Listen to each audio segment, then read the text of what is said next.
is the editing going so far? Smoothly and quickly, actually, is what I'll say. There's a multicam function in Premiere, Yeah. and there are two sequences in the little film that I made. We're talking about a little movie that I made, where we were shooting with three cameras inside my car: a master, a camera in the back seat, and a camera to the left. And so, because those are all jam sunk, I could set them up in the multicam edit. Now, this is an interesting process. You can look it up. It doesn't take very long, and it's so cool because once you sync it all. By the way, you can sync your audio in Premiere as well. I used to use Pluralize. Premiere will sync your audio, right? So you do these selections and you tell it to set up a multicam shoot and to sync the audio, and it pops all of those cameras up in four windows in your source window, right? So you have, in my case, four angles, audio sunk, and you drop it on the timeline, and all you have to do is switch like in a live television show. Remember we used to do live TV, and you're just calling camera shots, camera one, camera two, camera three, whatever, and you can work your way back through it, and it is just so quick and smooth. Any take you don't want, you just lift out. When you finish, you accept all of the edits, and every one of those little edits you made is a cut on the timeline, and you end up with a separate process file. Okay, that's the Adobe Premiere editing class for today. Enjoy. Nice. That little fucking multi-camera editing. That's great. Adobe Premiere. Actually, pretty neat. That's nice. Makes it smooth and kind of quick. And no memory problems or anything? Didn't choke on you at any point? I got to tell you, editing on the cloud is a wonderful thing. I'm editing with Asif on the cloud. Yeah. Is a very, very smooth process. And I'm working with a fairly recent 2015, 16, or something like that. My MacBook Pro. Yeah. It's pretty crunchy. Edit on the cloud. Everything's right there. Look. You and I started flatbeds. Yeah. Pick sinks. Yeah. One of these. Yeah. With that glue. Yeah. And all that kind of stuff. And now I'm editing on the cloud. Who'd have thought? Crazy. Who'd have thought?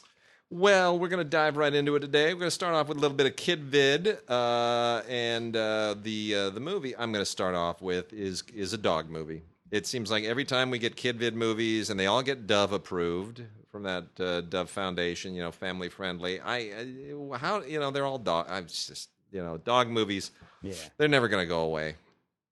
Anyway, this is called A.R.C.H.I.E 2. I don't remember A.R.C.H.I.E 1. I'm sure we probably talked about it on this show, and I've completely forgotten about it. It's not that memorable. These are part of the family end of Grindstone. Grindstone makes, again, all those kind of Steven Seagal-y, Bruce Willis-y, crunchy thrillers that wind up being distributed theatrically by Lionsgate. Usually some violent, horrible cop thing. And then they also make goofy family films, and this is one of those. This is, so Grindstone's A.R.C.H.I.E 2. A.R.C.H.I.E is like an acronym, right? Like a spy organization, like Archie. Oh, yeah. Right? Because he's a spy dog. A.R.C.H.I.E 2. That's what it is. Mission Impossible. May Almighty Heaven help us. Michael J. Fox does the voice of A.R.C.H.I.E, and good. It all takes place in and around a circus, and it's not good, but it is what it is. It's, I guess, the kids get to watch a dog do all kinds of obnoxious things, and a few funny performances from various people who obviously need to make boat payments, as Mark would say. So there it is. That's A.R.C.H.I.E 2. We got some superhero stuff here, some Lego superhero stuff from Warner, and they come with they're fun. They come with figurines. Well, they're both Warner. One is Lego, and the other one is not Lego, but they're both DC superhero stuff. Aquaman: Rage of Atlantis is from the Lego and DC Comics superhero line. Comes with a little miniature female Green Lantern figurine, because Jessica Cruz, the female Green Lantern, is in this. So you don't get Aquaman as part of Aquaman, you get a female Green Lantern. I don't really know why they did it that way, but they did. And so why do we continue to have Lego superheroes from DC? I don't know. I don't understand anything to do with the whole Lego obsession. It makes absolutely no sense to me. But if you like it, you'll love this. It's fantastic. Comes with Movies Anywhere if you want to put some Lego Aquaman onto your Movies Anywhere digital locker. Otherwise, I don't know. I guess it's funny and irreverent-ish, kind of. DC's trying to do a lot more of this with their properties, which is to exploit them in a lot of different ways. Some of which are serious, some of which are self-deprecating. That's why we've got the universe on television with Flash and Supergirl and all that nonsense, and Arrow, the whole Arrowverse on TV, and then we have a different one in the movies, and then we also have the Young Titans, which is now a feature film that's very with the little kids, very meta and self-deprecating, and it is what it is. A lot more my speed is the DC Universe movie, The Death of Superman, which, of course, is based on the graphic novel story, The Death of Superman, which underlies the recent Justice League arc in which Superman was killed and then resurrected. And this is better than that. I have to be honest. This is better than the second Man of Steel. Significantly better written, more faithful to the concept, better faithful to the original material, and it's really interesting to compare them. And I'm surprised that they allowed this to be done, but there it is.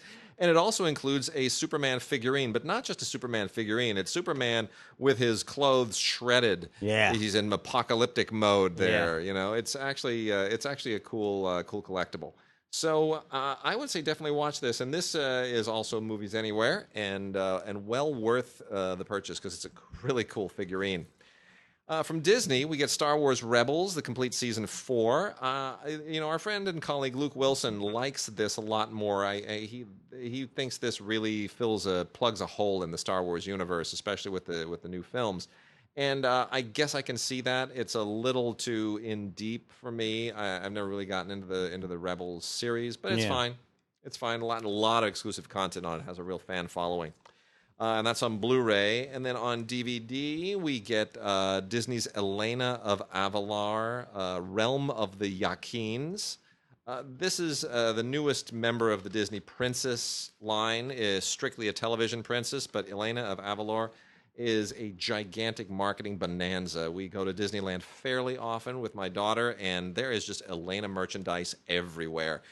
This is pretty routine. It has 10 bonus shorts on it, and this is basically Realm of the Yaquins parts 1 and 2, 3 Yaquins and a princess, and shapeshifters, all from the television series, and then 10 bonus shorts, which are all perfectly fine.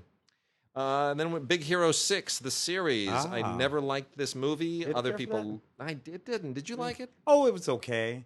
It's a Marvel thing, Yeah, with that sort of Japanese veneer. Yeah. It was. I mean, I know it was compared to The Incredibles in some quarters. Doesn't really come close to me. Anyway, they do straight 2D animation for the television series version of it. They divorced it completely from Marvel. It is now an entirely Disney branded effort. But this has 7 episodes on it and a bunch of bonus shorts as well, 6 bonus shorts, and that's all perfectly fine. I'm not a huge fan of it, but it's there. From Nickelodeon, got a couple from Nickelodeon. Rusty Rivets. This is a new show of theirs, and has a bonus Paw Patrol episode on it. This is 8 episodes from the Rusty Rivets show, which is. It's cute, this is a kid who's got, little robot buddies, and, they make all kinds of fun things. It's kind of the Inspector Gadget itch. It scratches it. It's perfectly fine for kids. More my daughter's speed, even though she's never seen it, is Nella the Princess Knight Royal Quests. You can only get this at Target, by the way. This is a Target exclusive for the time being, at least. Nella the Princess Knight Royal Quests. And this is 8 episodes from that show, which is cute. She's kind of a swashbuckling girl knight person, and it's a little bit medieval. It's sort of in the Bubble Guppies neighborhood. 20 Music Tales, Get Up and Dance, is a PBS Kids potpourri of stuff from tons of shows. There's stuff here from Word World, Caillou. Daniel Tiger, Peg Plus Cat, Dinosaur Train, Wild Kratts, just tons of stuff here. Odd Squad, and it's just all dappled together from all these different series to keep kids interested. It's babysitting basically. 2 other ones from PBS Kids. Nature Cat, Onward and Pondward is one of the better animated shows. It's been on PBS in quite a while. 7 different episodes here. It's it's kind of like Ren and Stimpy for kids. Being that Ren and Stimpy was never for kids. No. No. So Nature Cat and has a bunch of friends, and they are very environmentally oriented, but they're tweaked. Arthur, DW and the Beastly Birthday. This is from the Arthur series, which is fine. It's 2 different Arthur episodes, and it's perfectly cute and skews very, very young. And then lastly, a couple from Cartoon Network, which skews a little bit older. Steven Universe, Cartoon Network series, The Heart of the Crystal Gems. Never really got this show. This has about 10 episodes on it, and then we've got a much more significant DVD of OKKO, Let's Be Heroes, TKO. I never watched this before. This is the first time it's ever been on DVD. Doesn't really work for me. It's just a little too cute by half, but that also has a kind of a built-in Cartoon Network following, apparently. Yeah. So let's move on to new movies. New movies, indeed. The newest of the new, Avengers: Infinity War. Oh yes, on 4K. 4K Ultra. Hey, look, packed with everything you can possibly think of. Over 2 hours of bonus materials. Look, here's the deal. Didn't much care for this movie, and the notion of the bonus material might be interesting, but I didn't much care for this movie. This movie was shaped to service each one of these actors. Really, I was about to say characters, but not really. It's not the characters they're servicing. They're servicing the actors. Yeah, Robert Downey Jr. X number of words, of lines of dialogue. Yeah. And once you start shaping a movie like that and spreading that out, doling it over all of these movie stars, you don't have a movie anymore. Once you realize how many characters from preceding films must be in this movie, including all the Guardians of the Galaxy, including everyone from Black Panther. Not just Black Panther. Everyone from Black Panther. And they've all got to say and do things significant. Like a big chunk of this movie takes place in Wakanda. Yeah. And then obviously all the preceding Avengers, which multiplied with every succeeding movie. And by the way, the previous 2 Avengers films are also out now in 4K. Yeah. They did not furnish them to us, but those are also out in 4K if you want to do a whole 4K bonanza like Luke did. Luke did a 4K Avengers marathon in his living room last week. Anyway, if you do the math, you wind up with so many characters in this movie that over the course of about 2.5 hours, the only way everybody gets to share some kind of screen time is if they basically have 40 seconds of dialogue. Yeah, By then you're done. And you're just done. And then because you got to do all the action. Yeah. So because the action takes up more 2/3 of the film. So yeah, I don't know. I did not feel like I was watching a coherent film. I felt like I was watching a connecting. It's like when you have those toys and you have the one piece that's in the middle and everything else sticks on that piece. That's what this is. Here's what I think is kind of brilliant about the whole Marvel thing, though, and why I'm a little more forgiving of the film than I think you are. So they have designed this not to necessarily have a long-term shelf life, but this is basically a television soap opera designed as big budget movies stretched out over about 25 years. It's like The Young and the Restless. It's hugely ambitious, and they've planned this out. Kevin Feige plotted this stuff all out. So this film was designed specifically to come months after Black Panther and to capitalize on all of that Black Panther-y momentum. Black Panther is now, the 3rd highest grossing film in history, or at least in the United States domestically. Just crossed 700 million, something outrageous. And this is designed to take all that momentum, assuming that all those people have seen Black Panther, so that in that movie, when Captain America says, "I know a guy," and you cut to Wakanda, everybody goes, "Woo!" You got 1,000 people screaming. The woo moments are the exactly woo moments. This is constructed. And it is also a tease for another movie, which for those who haven't seen it, you will get it at the end. A tease for another movie that comes out next year, which will then be basically a prequel to the next Avengers film. Which will then tie up these loose ends, because that next film is going to be a backstory. It's all plotted in a very soapy way, and I give them credit for it. It's quite smart. At least they are, in fact, thinking about it. Unlike, to some extent, those Star Wars movies where they're not thinking about it very hard at all. Packed full of all kinds of introduction by directors Joe and Anthony Russo, all kinds of behind-the-scenes films. deleted scenes, gag reel, you name it. It's on this Blu-ray for Infinity Wars. Go for it.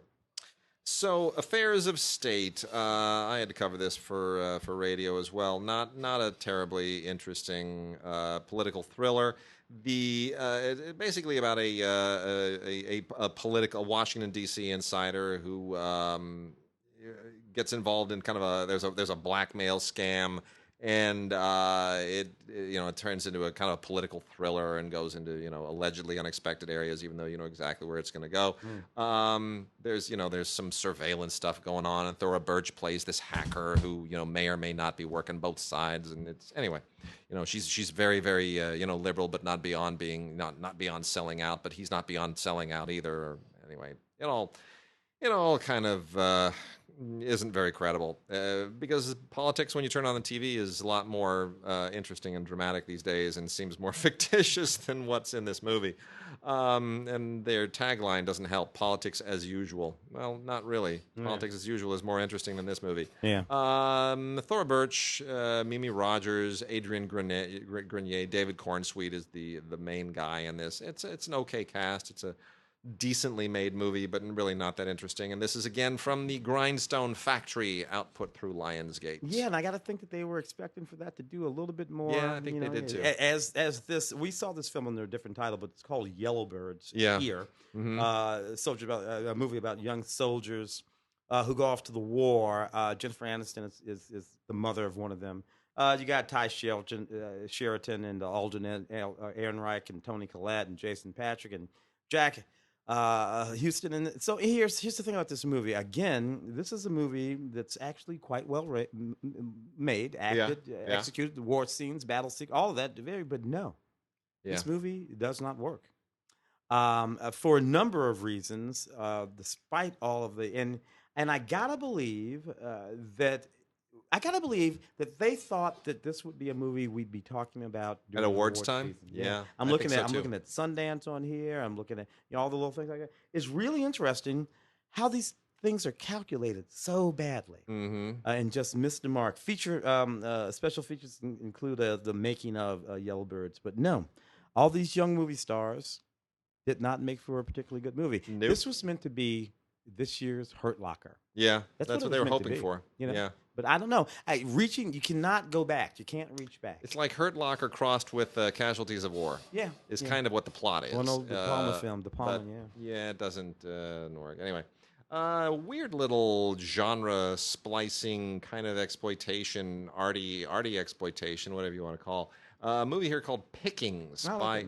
You like this? Oh yeah, that was pretty good. It's an odd little offbeat movie. Usher Morgan directed it. And they took a $1.50 and turned it into quite a stylized little thing. It's kind of it's sort of like a modern noir, but it's different. It's not like an ordinary noir. It's a noir it feels a little bit of a throwback, kind of like a Chinatowny. Yeah, might say anyway. A little westerny. Yeah, a little westerny, a little Chinatowny. Anyway, it's there's not much you can sort of say to unravel the plot. But if you like noirs and if you like offbeat noirs, if you like things that have a little bit of like a lot of style for not a lot of money, you might want to check this out. It's called Pickings. By a very talented new filmmaker called Usher Morgan. So give it a while. The tagline is good. They picked a fight with the wrong woman. Yeah, that doesn't really. It's not. Well, the woman's name is Pickens. It's not. It's not. I Spit on Your Grave. No, I don't want anybody to think it's one of those revenge movies. It's not. No. She's running that bar and she's minding her business, and these guys come in and they're gonna do what they're gonna do, and she's like, "No, you're not." Yeah, and that's it. That's as much as you need to know. As much as you need to know. The original National Lampoon's Van Wilder, starring Ryan Reynolds, of course. 2002. To be honest with you, I have no memory of this movie whatsoever. I know I saw it. I reviewed it. I actually wrote a review for Box Office Magazine for it. This kid, Ryan Reynolds, when he was a kid, way back then. Yeah, that was his first big thing. He used to walk his dog down at the dog park with me and Rich to take it easy down to the dog park, and we see him all the time. and he'd come on over with his dog.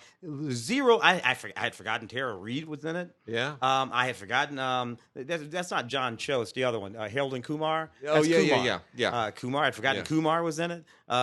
So no, this movie actually made no impression on me whatsoever. But they made 4, 5, 6, 7, a lot of them. Yeah, but he wasn't in any But of he the was other in ones. it. He got a real career, smart Yeah. guy.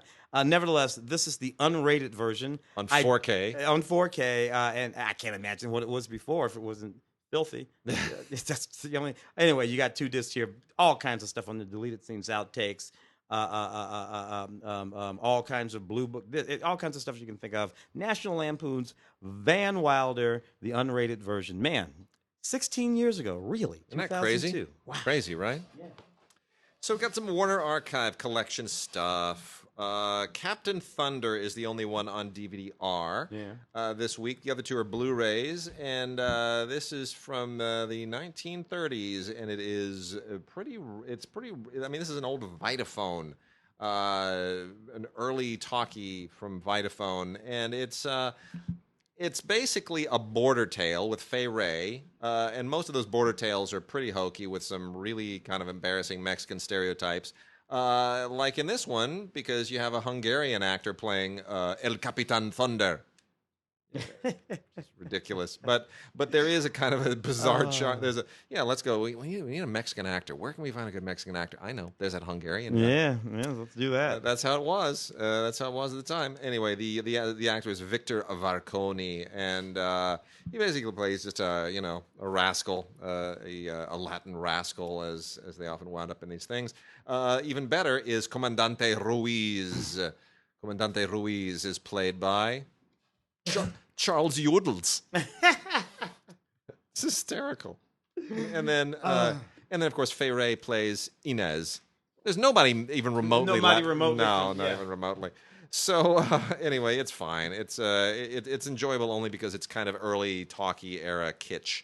The other 2 on Blu-ray, fantastic, both of them, absolutely fantastic. One is the very underrated Supergirl, which was ripped at the time. I'm sorry, love that movie with Helen Slater and oddly Christian Slater.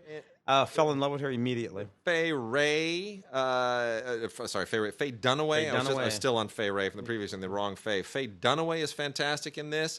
There's a vintage documentary on the making of the film, which is great. There's a commentary by Jeannot Swark, who directed it, who of course did one of the I think it was Superman 2 that Jeannot Swark directed. Yeah. So they went and got somebody who had a little bit of Superman background. I mean, look, is it perfect? No, but it actually is a lot of fun. And she's really fantastic. And Helen, she plays Supergirl's mother on the Supergirl television show, by the way, which I think is clever. It's very clever. And, terrific. And still ridiculously beautiful. I love all that stuff because that's why they went and got the guy who played the previous Flash to play Flash's dad on the show. Great. I love that they do that stuff. It's a lot of fan service. So this is on Blu-ray. Supergirl on Blu-ray. Cannot get enough of it. Absolutely love it. And Peter O'Toole is in this, as is Mia Farrow. Come on, Peter O'Toole, Mia Farrow, Faye Dunaway. Yeah. Give me a break. And this is introducing Helen Slater, fantastic, as Supergirl. And then the last one from the Warner Archive Blu-ray line this week is Village of the Damned, which is so priceless and so classic. Creepiest kids in the world. This is one of the all-time great creep factor movies. Directed by Wolf Rhea and released at the time by MGM. George Sanders and Barbara Shelley star, but really it's all about the creepy kids. This is from 1960. It's kind of riding the Invasion of the Body Snatchers wave of red paranoia, which gets projected into all kinds of interesting science fiction films.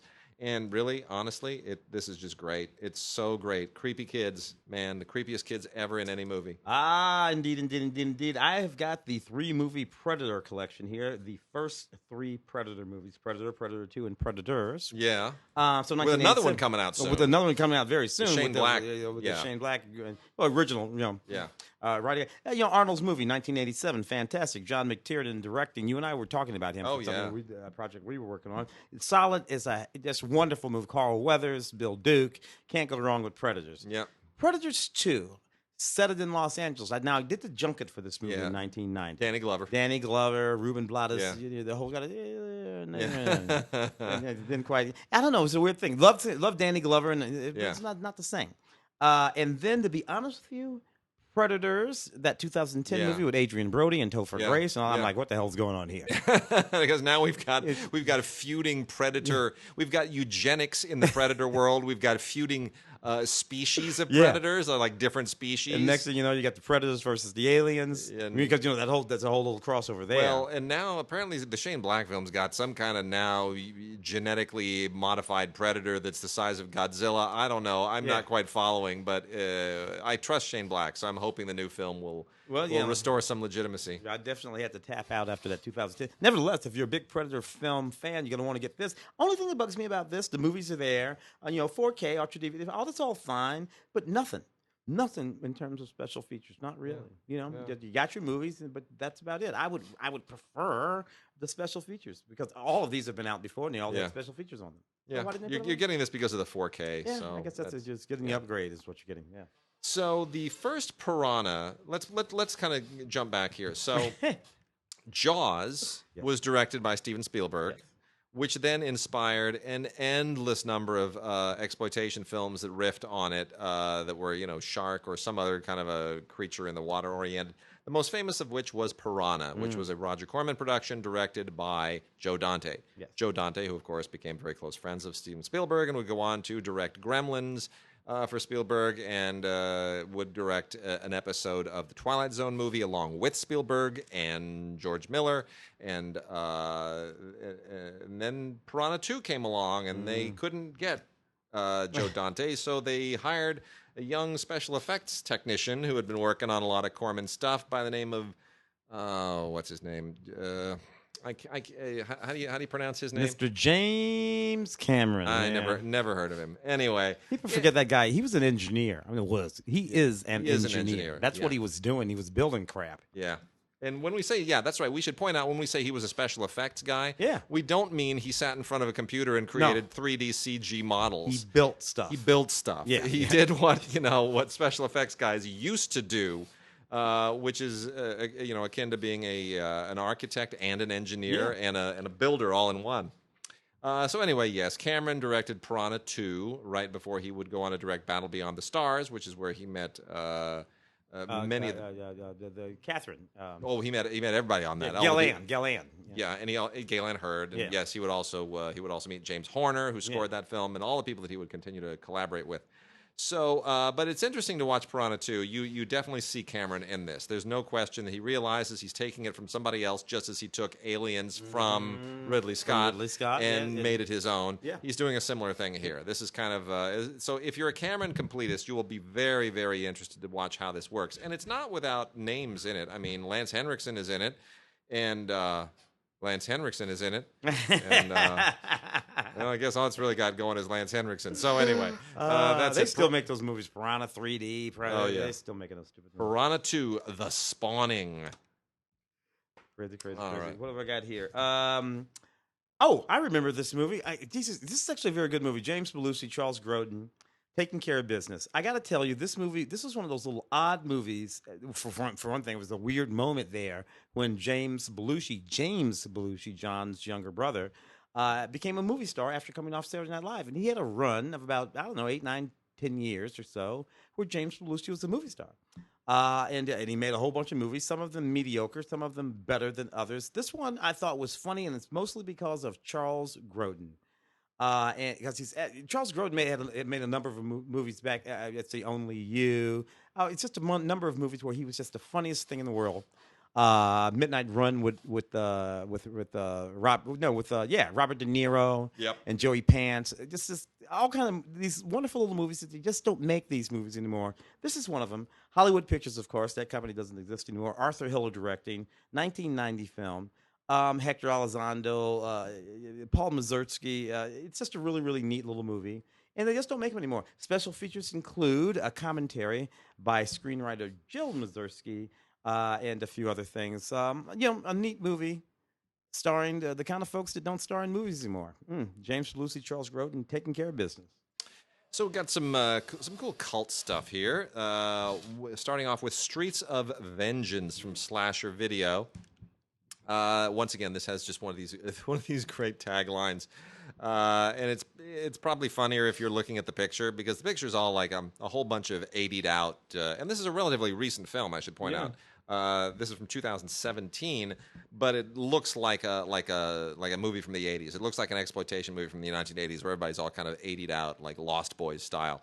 This badass looking woman with the fingerless gloves, studded necklace, and Streets of Vengeance. And the tagline is "Vengeance belongs in the streets, and the streets belong to Mila." Well, I guess Mila's bad. Real Michael Pare and Willem Dafoe, Streets of Fire. Oh, Streets of Fire, very much a model for this for sure. And I mean, this is it feels like it would have been made in the 1980s. There are no names in this per se, but the whole idea about this ex-porn star who turns kind of vigilante, and she's kidnapped by this weird kind of sexist cult, and there is a little bit of like an 80s I Spit on Your Grave vibe going on here. So it knows what it is. It knows that it's an exploitation film. It knows that it's tapping into a certain kind of an audience, and they just totally play it to the hilt. It's Grindhouse, but it's 80s Grindhouse, and it's actually a lot of fun. It's called Streets of Vengeance. And then another one here called Dead Shack, which is pretty straight up horror stuff, kind of in the 80s 90s vein. This is also a throwback, but made recently in 2018. And it's a bunch of kids in the woods and horrible, monstrous things that are up there. And it's a little bit of Friday the 13th, a little bit of Hills Only Have Eyes. Hills Have Eyes. Yeah, the Hills, yeah. And a little bit of Texas Chainsaw Massacre. It's all that stuff kind of wrapped together in a zombie movie. And it's called Dead Shack, and you're not watching this for the script. You're watching this just for the zombie effects and the gore effects.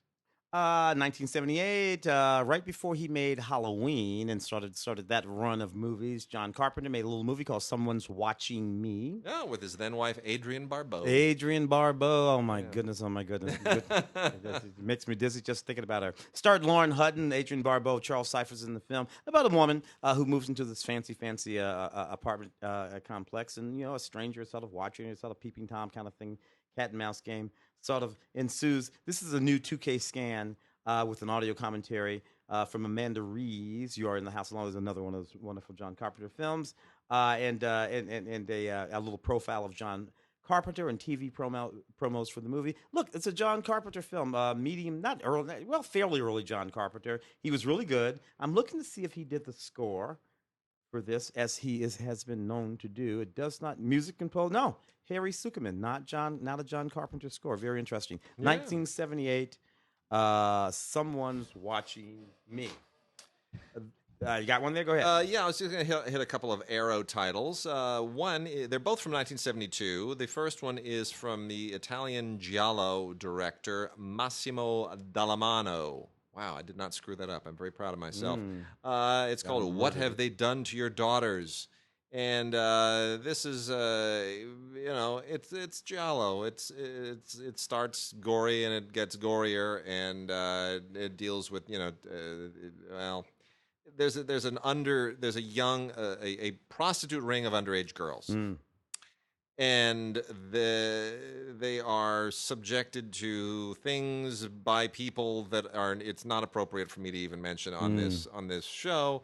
You can fill in with your imagination. I wouldn't call it a great thriller, but it certainly holds down a very important place in the history of giallo.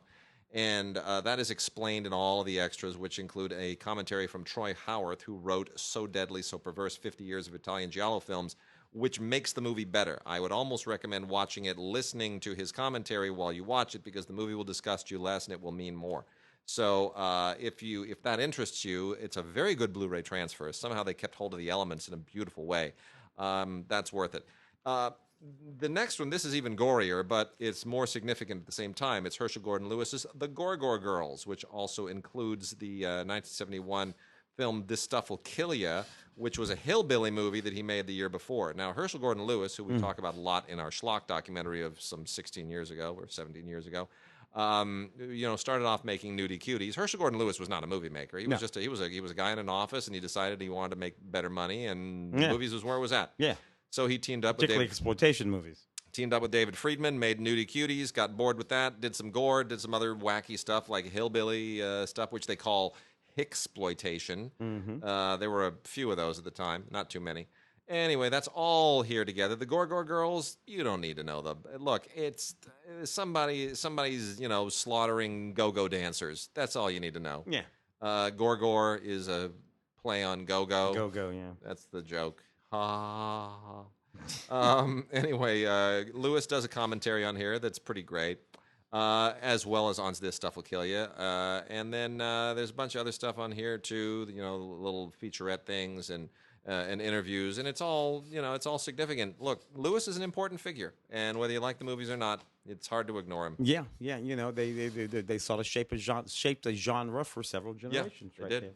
The Changeling, man, I had forgotten about this movie, Peter Medic film, a horror movie. Not to be confused with Clint Eastwood's Changeling. With Angelina Jolie, The Changeling. Yeah, exactly. That's a movie about 1920s kidnapping. Yeah. This is a horror film with George C. Scott, and yeah, there's a baby involved, but it's not the different kind of thing.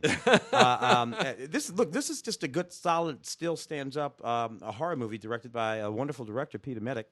The Craze and the Ruling Class and Romeo is Bleeding. Oh man, the movie's amazing. I still love Romeo is Bleeding. But this is a solid as a rock film too. The DVD here from Severin is full of special features, audio commentary with Peter and the producer of the film, and several little movies, and the music of the Changeling, and just all kinds of stuff. So you look, if you're a horror fan of classic horror, particularly the kind that still hold up after a few decades, the Changeling is what you're going to want on Blu-ray. I got a bunch of stuff from Vinegar Syndrome. Vinegar Syndrome does some of the best exploitation stuff. They find really, really cool old movies, and they clean them up, and they just do it. Their library is really, really great. So we've got a whole bunch of interesting stuff from Vinegar Syndrome. I'll do the best I can to do justice to all of this. Liquid Assets, and in the way the logo's done, the S's of assets are made like dollar signs. I love it. Liquid Assets is a pretty fun exploitation film from 1982, very much in the 1982 vein of things. I want to say this is kind of like a. Oh gosh, it's like taking let me think. Bachelor Party might be the best example. So yes. The sex comedies at the time, a lot of them revolved around how are we gonna, well, I'm not gonna. I'll give it away. So Yeah. I won't. I'll back up a little bit on that. Not quite Porky's. Maybe even the better one might even be the Risky Business. Oh, Risky Business. That's right. maybe a better. It's sort of a dark caper at the center of it all. It's there's a money raising endeavor going on. So anyway, this is like Risky Business except a lot riskier and a lot better business. So that's what this basically is. But with the exploitation cast and obviously no studio looking over your shoulder and saying that you can't go that far. That's a little bit too edgy. No, they go all the way. And some actors whose names will mean something to you, like Samantha Fox and Ron Jeremy. Mm-hmm. I'll leave it at that. And they did a great job restoring this, too. There's an audio commentary with Robert Findley, who was the producer, cinematographer, and editor. That tells you everything you need to know. Also, interviews and trailer and a lot of other fun stuff. Liquid Assets. And then also from Vinegar Syndrome is The House of the Dead. Now, this is a horror anthology made for next to no money in 1978. And here's the deal.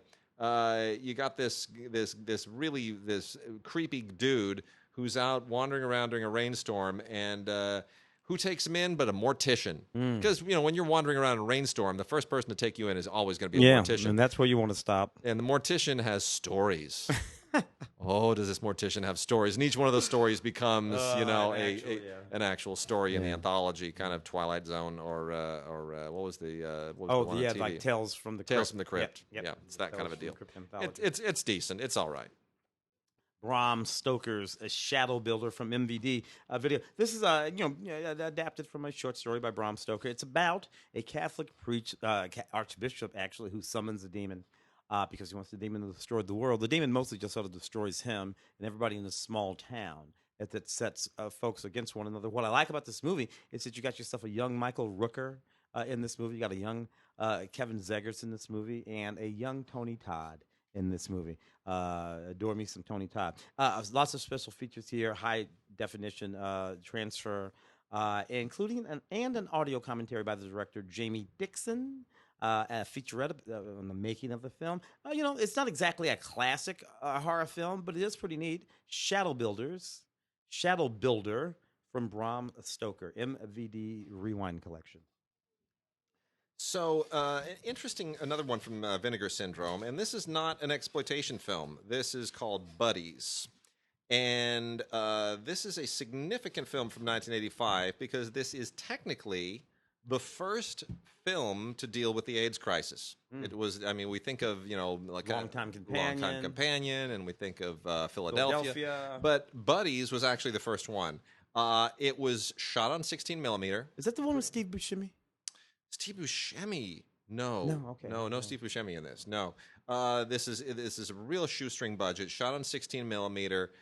Which they have it made look so much better than 16 has any right to look. I'm not sure if that's even necessarily a good thing. And it was very controversial at the time. Didn't really get a lot of play. It's very short, 79 minutes long. It just blows right by.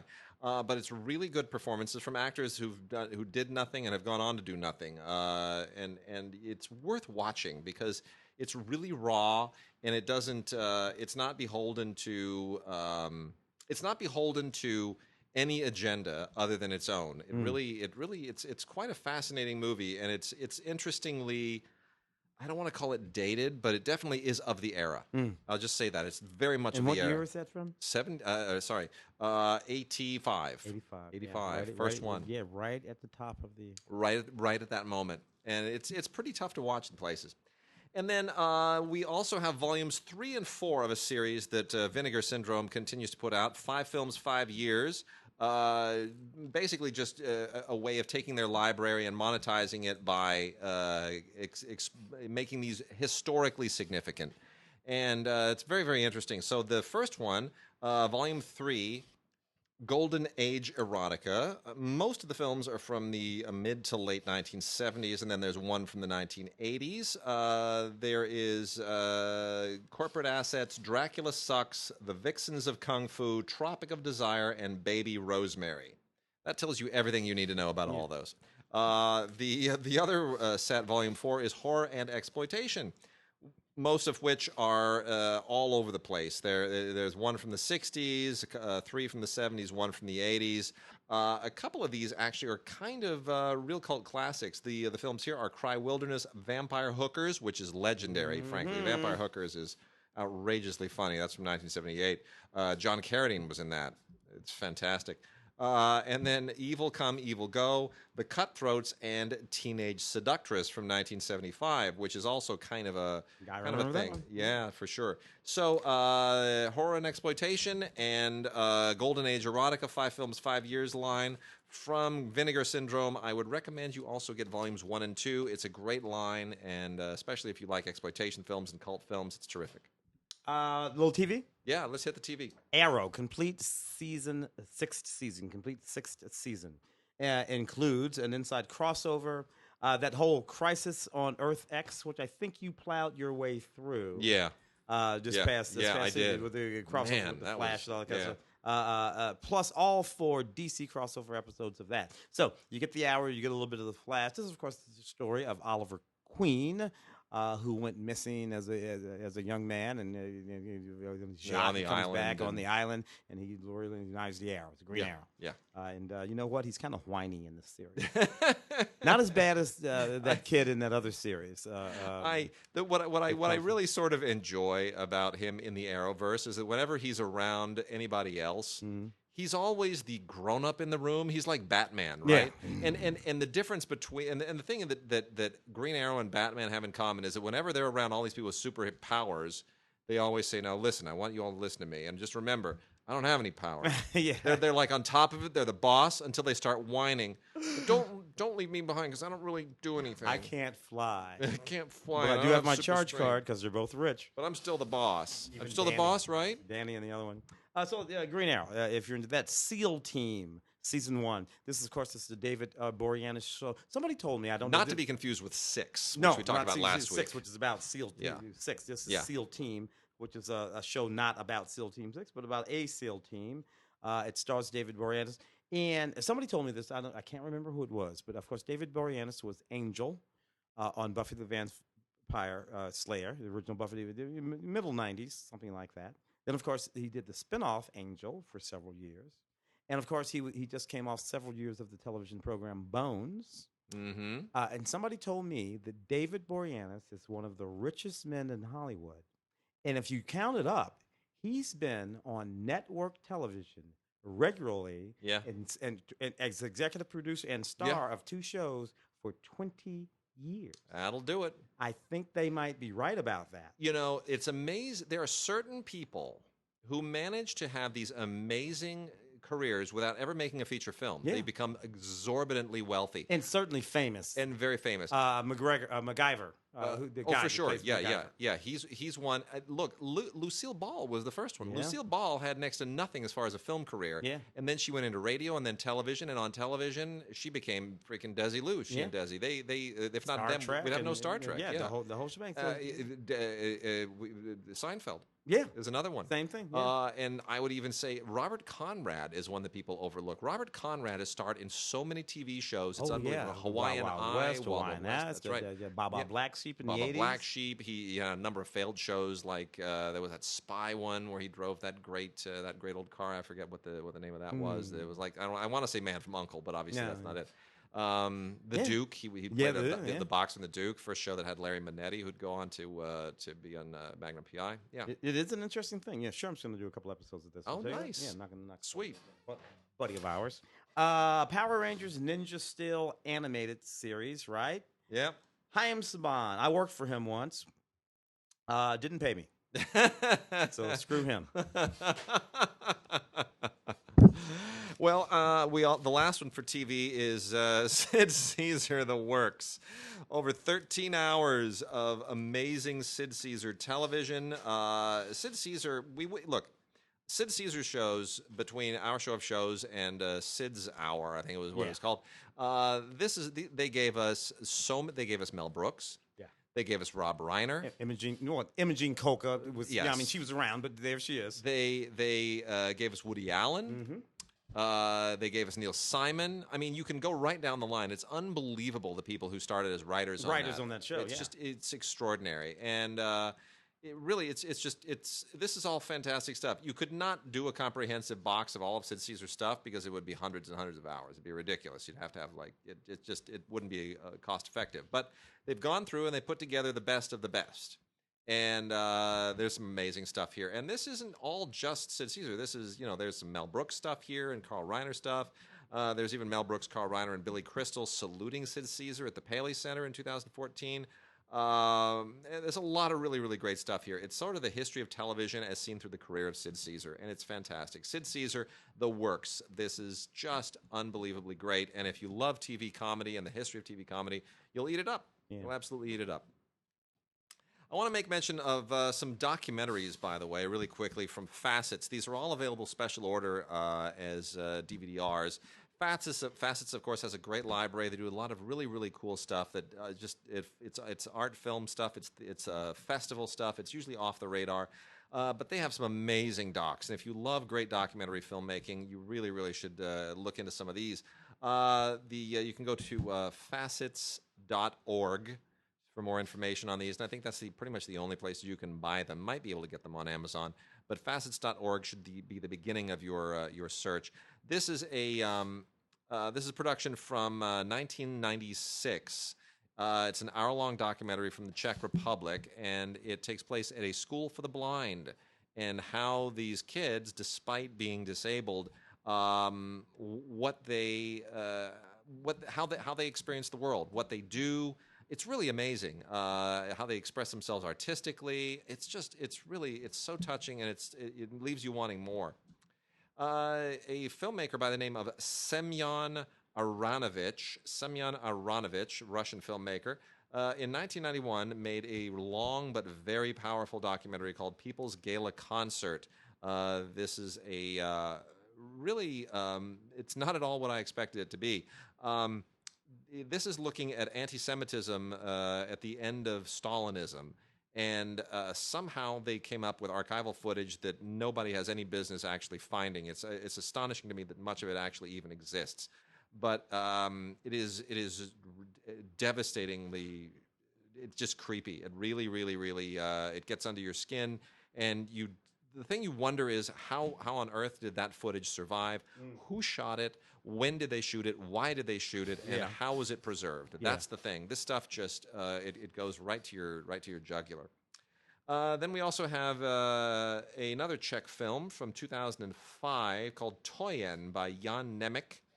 And this is all about the surrealist artist Toyen, and it's basically a portrait of him and his work and his life, and you know how he dealt with the oppressive regime of the Czech Republic when he was when it was under communist rule, and you know the incredible intrigue of his experience during World War II. It's really quite an amazing story. I'm not familiar with Toyen or his work apart from watching this, but it's very, very good. Stardust Stricken is a portrait of Mohsen Makhmalbaf, the great Iranian filmmaker. This is by Hushang Golmakani, and this was made in 1996. It's only 70 minutes long. I wish it was longer. And this would never be made today. No Iranian film would be made about the Makhmalbafs today, or any Iranian filmmaker from the Iranian New Wave, for that matter. They're all too controversial. The Makhmalbaf House is one of the legendary family-run filmmaking operations in the history of Iran. Makhmalbaf himself is not just the only great filmmaker. His son is a filmmaker. His wife's a filmmaker. His daughter is extraordinary. Made a film called Blackboards, which is just miraculous. I almost think his daughter is the most talented one in the family. In any case, Mohsen Makhmalbaf, legendary figure, and this tells you exactly why. Where he came from, began as a film critic, like so many from the French New Wave, and goes through all of the how this all shaped his political activism as well. It's quite a movie, and it should be longer. And then we also have 2 volumes of disruptive film, Everyday Resistance to Power. This is an ongoing series with facets. I'm going to presume that there will be more volumes. Basically, this there are episodes to this, and they are what they're looking for are basically they're like little mini episodes about political resistance in the world, wherever it is and whatever it's against. All different kinds of countries, all different kinds of causes. But it sort of forms a collage of what political resistance looks like. From where it comes and whether or not it actually ever leads to anything. So Disruptive Film Volumes 1 and 2, Everyday Resistance to Power, very, very good, also highly recommended. Well. Foreign films? Yeah, foreign. Lucretia Martel's Zima. Very interesting film. Beautiful, beautiful film. Hypnotic, even. So this is I love her movies. Beautiful movies. Yeah. This is a film about a guy who's working for the crown, for the Spanish crown. He's stationed in this backwater, out of the way place that he hates. In South America, and he's been waiting for a letter from the king, giving him a different station. Meanwhile, he falls in love with this beautiful black woman, Central American woman. But what he really wants to do is go. But what he finds is that he falls more and more in love with her, and then years go by, and the letter doesn't come, and then it does. And that's the thing. Right, beautiful movie. That's right? beautiful. Right That's there, That's right poetic. There. That's poetic right there. You know what Sure. I mean? And it's actually an actually beautiful film. Not a whole lot on here by way of special features, but this is one of the Strand releasing. This is one of those situations where the movie speaks for itself. Strand Releasing presents Lucretia Martel's Zima. You got one there? Yeah, Suffering of Ninko from IndiePix. This is a DVD-R. This is all the IndiePix stuff is. The Japanese movie from 2016. 25 years ago, this would have gotten a theatrical release. Japanese movies had a much easier time getting released here than they do now. It's much more difficult. But this is really a fascinating provincial movie. Most Japanese movies in the last few decades have been much more oriented towards the urban lifestyle in Japan. And not this one. Ninko, the title character, is a Buddhist monk who has a problem. Women cannot resist him. He's like Elvis. He's a Buddhist monk who's like Elvis to women. He just gets them worked up and they go nuts, right? He's like the Elvis. He's like Elvis Sexy monk. wrapped around the Beatles or something. It's just anyway. And this goes to a very very weird experience, which forces him to on a kind of a Buddhist journey. I don't want to tell you what happens, but he has to go on kind of a Buddhist journey to sort of figure it all out. And that goes to a supernatural place that you do not expect and do not see coming, and it becomes almost like a Marvel movie in a weird, in a very weird way. Again, the movie it takes some just weird, freaky turns, and but yet it's so interesting, and it even has some, there's like some animation in this that's really, really super cool. So the movie is The Suffering of, or just Suffering, no the, Suffering of Ninko. Really, really worth checking out. And this was at the Rotterdam Film Festival. Should have been at other film festivals as well. It's great. Suffering of Ninko from IndiePix. Wicked cool. Bye Bye Germany, wonderful German film, so funny. Oh, this is great. It's set in 1946, just after the war. You have these sort of Holocaust survivors, is what they are. And they're doing all kinds of wacky things, working in the linen factory, doing this, that, and the other thing, all trying to make money. Why? Because they want to get the hell out of Germany and come to the United States. Because, post-war Germany is pretty tough, Marshall Plan and all of that. And it's a poignant and sweet film, but it's mostly funny. Yep. But that desire of that generation to make their way to America by hook or by crook is a really, really interesting thing because it represents something true and real. And it's kind of, it's kind of like a Ocean's 11. They plan this wild caper so they get the money, get the tickets, get out of Germany. Funny, very, very sweet. Someone called it on the box here. Oh, the best German language film Joel and Ethan Coen never made. That's so great. you know that's interesting. That's Sherilyn Connolly of San Francisco Weekly. Way to go, Sherilyn. Interesting Portuguese movie here called John From, made in 2015. And we don't see a lot of Portuguese movies these days, to be honest. And so it's always interesting to see some kind of a cool representation of Portuguese culture, especially in this one, which gets into it's basically one of these coming of age things set during a summer. Coming of age things always set during those hot summers. Anyway, it's about a teenage girl and her very unusual summer when she has I don't want to call it a romance, but it's an infatuation. Let's just say that there's an infatuation that takes her into all kinds of really interesting psychological tangents. I'll leave it with that.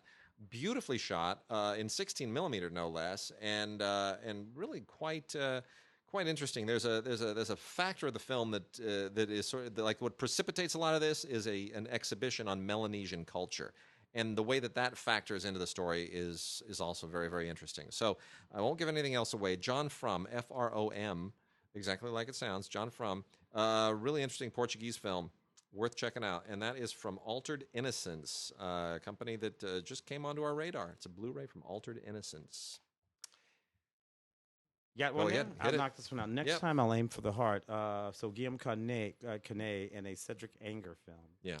Guillaume Canet, who, by the way, is the husband of Marion Cotillard. Yeah, Marion. Writer and director and actor and everything else.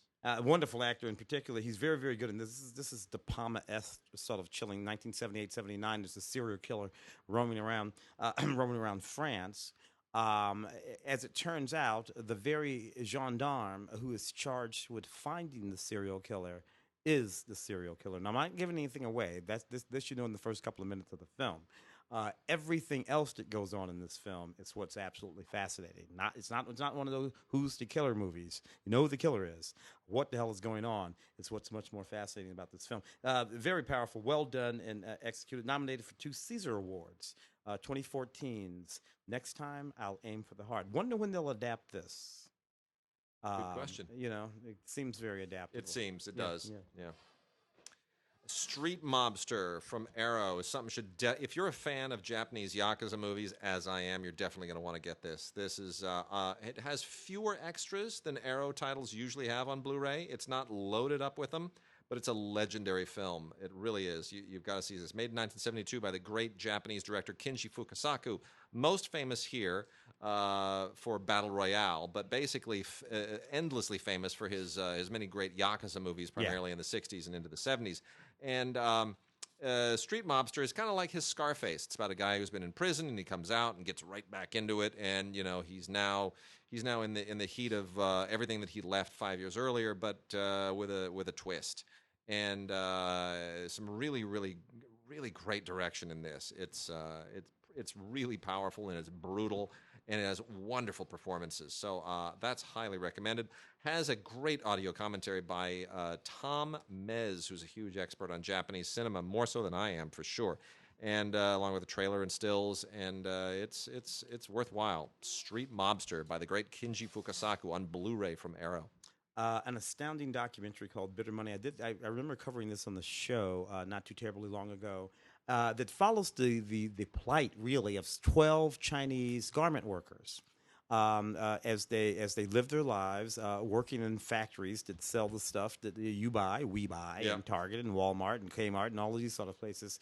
And it is a very, very different in the context of today's issues regarding trade with China. This movie is all the more salient. Yeah. As we watch these women work 12-hour and 18-hour days, work on what should be their days off. They have left their children behind in the provinces, and sometimes they don't see their children for years at a time. Certainly not for months at a time, but often for years at a time. It's just a beautiful, powerful, disturbing movie, and it makes you think about commerce and free society and what it all means to someone, this little Chinese woman, 15,000 miles from here, for me to buy a T-shirt with Astro Boy on it. Yep. It's a hell of a movie, a very, very powerful. Bitter Money by Wang Bing. Super interesting movie here from Cinema Libre, who normally does a lot of very politically oriented documentaries.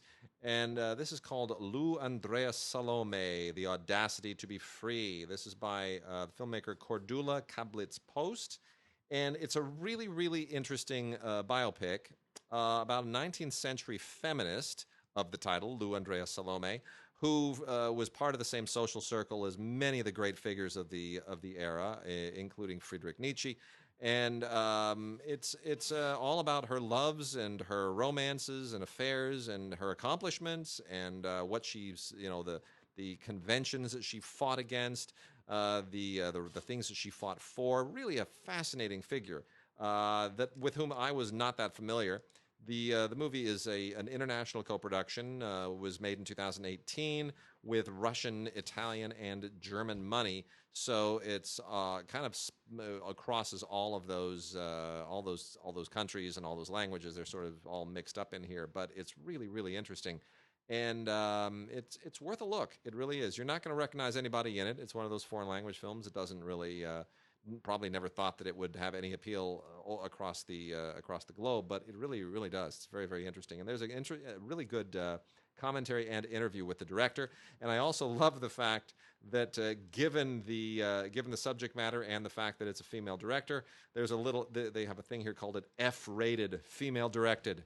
Little logo, little stamp on it. Want to make sure that they're true to their subject matter. Big Fist and Begonia. This is a wonderful little movie, animation. That is a sweet film. Sweet film. These creatures that live under the sea.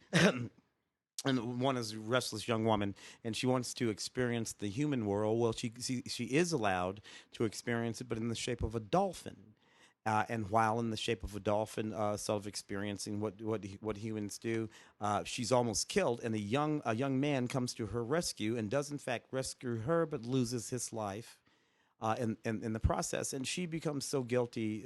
She goes about the process of doing what it takes to revitalize him. It's a very Miyazaki-like film, but it's not Miyazaki. It's beautiful, it's lovely, it's sweet as anything you would ever want to see. And look, it might be a little sophisticated, a little old for small children, but any kid over 10, 11, 12 years old would probably get into this. Special features include a making of documentary, a short film inspired by the movie, music videos and whatnot. Lovely, lovely little movie. Big Fish and Begonia. There's a wonderful Indian film called Hotel Salvation by, I'm going to do my best with the director's name, Shubhashish Bhutiani. Wow. That was better than I'd rehearsed it before. This stars the amazing actor Adil Hussein, for whom I am tremendously biased because he's actually he has a role in a movie that a very good friend of ours recently made. He's tremendous and he's a wonderful actor. Adil Hussein plays a guy who is burdened by the care of his father, who has said, "I want to live out my life at this place called Hotel Salvation, where people basically it's where you can live for the last 2 weeks of your life. That's it. It's designed to give people just a place to be for the last 2 weeks of their lives." And of course, this is all about going into that father-son place, that relationship between father and son, and grappling with it, and it's really, really a beautiful poetic movie. It's very, very well done. It comes with a bonus short film, as many film movement titles do, which is a Swiss-French short film that called "May the Night Be Sweet," which is just absolutely delightful, and it does really have something to do with the main film as well. So they're worth watching together. The film is called Hotel Salvation on DVD from Film Movement. Oh, Phantasm, João Pedro Rodriguez film. This is a very, very good film from, I believe, Strand. Yeah. From Strand Releasing. Zhao made a film called The Ornithologist and To Die Like a Man and Two Drifters.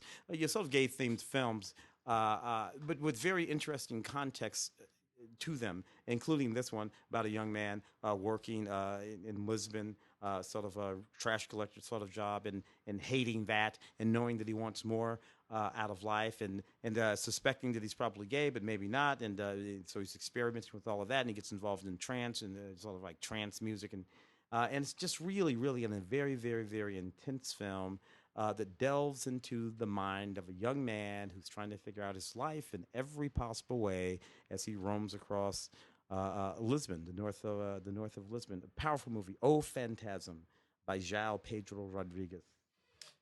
And we got a few little docs here to pump just here at the end of the show. One of them is 24 by 36. If you know anything, you know that 24 by 36 are the dimensions of a movie poster. And this is all about the art form of the illustrated movie poster. And I'm so glad somebody finally did this. I think there's even more to do on this, but this is an 82-minute documentary from 2016. With a half an hour of additional bonus interview footage, so it's you wind up with about a 2-hour movie, give or take, if you want to kind of lump it all together. That goes into the whole history of what went into movie poster art, which is kind of a lost thing now. They just Photoshop the daylights out of these things, rip something else off. Yeah, it all starts with a photograph now. They used to start with paintings or lithographs or all kinds of things. There are artists who literally made entire careers out of these incredible graphic designs that would become movie posters. Which were never called movie posters in the movie business, folks. They're called one sheets. If you work in the business, you call that a one sheet. That's it. You want to find an amateur? Catch somebody calling that a poster. There you go. And anyway, this is a really, really cool doc. It's anyone who collects them, who wants to collect them, or who kind of misses that era, you will really, really love this. It's called 24 by 36. And then there is, I'll let you do that one. What is this here? This is from executive producer Leonardo DiCaprio, who's got kinds of little docs over the course of his career. He's also going to do the reboot of Facts of Life. Yeah. He was. What was he on? No, he was on. He was on the one with Kirk Cameron. And Missy Gold, he came in late on that show, and you remember the Family, not Family Ties, but the other one with Alan Thicke. Yeah, he came in late on that show, and he played like the cousin that they adopted or something. Dear. So it doesn't surprise me after all. Anyway, executive producer Leonardo DiCaprio presents The Men Who Built America: Frontiersmen, and it's all about that. Daniel Boone and Andrew Jackson and John C. Fremont and Kit Carson, Davy Crockett and Lewis and Clark, who began their journey in my hometown of St. Louis and Tecumseh. Interesting characters all.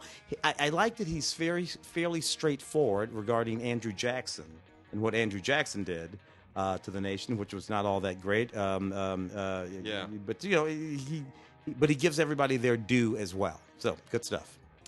And then the very last one is the US Festival, 1982, the US Generation. This is a documentary all about the 1982 US Festival when I was in high school. I remember this so well. They wanted to have something that was like Woodstock. Wozniak, right? Wozniak was part of it. They want to have like a Woodstock for the West Coast. And next thing you know, out in this just desolate part of Santa Clarita up near Magic Mountain, they put on this big old honkin' festival. And, you know, Tom Petty and the Police and Santana and the B-52s. And it was just unbelievable. The Cars, Yeah. you know, Rick Ocasek, they were... This is well before Coachella, folks. This is way before, and it was huge. Yeah. It was huge. It was unbelievable. Everybody went up to that thing, and it was madcap, and I don't know what happened to it, but I do now. Anyway, lots of interview outtakes. They interview Wozniak. They talk to Stuart Copeland. They talk to everybody that they can. It's on Blu-ray. Amazing archival footage. You will love this. It is a great documentary. I'm so glad this finally happened. So with that, that's a Blu-ray and DVD combo set. I should point out DVD on this as well, but only watch it on Blu-ray. It's the only way you get the do justice to it. So with that, that's the A.R.C.H.I.E Festival, 1982, the A.R.C.H.I.E generation, and we will see you next week.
So just go ahead and send us an email to gods@digigods.com or gods@cinegods.com with your name and address in the body of the email, and put red in the subject line, just RED red, and it'll get to us, and we'll pick 4 winners as long as you get it to us by Monday, August 6th. Monday, August 6th. We're going to give it 2 weeks because we don't have a show this next week. So Monday, August 6th. We'll give it 2 weeks, and we will see you then.